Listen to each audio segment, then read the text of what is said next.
Hello বন্ধুরা, Fermi মুরগি আমাদের দেশে কোথায় থেকে এসেছে? ফার্মি মুরগি মিশরীয় মুরগির জাত থেকে এসেছে। ফার্মি মুরগির বড় ঘন কালো চোখ এবং উঁচু লেজ বৈশিষ্ট্য হয়ে থাকে। ফার্মি মুরগি সাধারণত 4.5 থেকে 5 মাসে ডিম দেওয়া শুরু করে, আর একবার ডিম দেওয়া শুরু করলে টানা 18 মাস ডিম দিয়ে থাকে।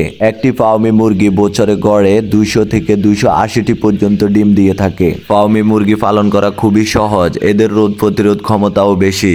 ফার্মি মুরগি মেঝেতে পালন করলে প্রতি বর্গ ফুটে একটি করে মুরগি পালন করতে পারবেন, আর যদি খাঁচাতে পালন করেন প্রতি বর্গ ফুট খাঁচায় 2টি করে মুরগি পালন করতে পারবেন। আর আমাদের মুরগিকে সুস্থ রাখার জন্য অবশ্যই কিছু ভ্যাকসিন দিতে হবে, যাদের মধ্যে রয়েছে BCRDB ভ্যাকসিন, যেটা 3 থেকে 5 দিন বয়সে দিতে হয়, 14 দিন বয়সে দিতে হবে গাম্বুরো ভ্যাকসিন এবং 21 দিন বয়সে দিতে হবে RDB ভ্যাকসিন। আর বুস্টার ডোজ হিসাবে RDB ভ্যাকসিন 2 মাস বয়সে আবারও মাংসে পুশিং করে দিতে হবে, তাহলে আপনার খামারটি রোগমুক্ত ও সুস্থ থাকবে।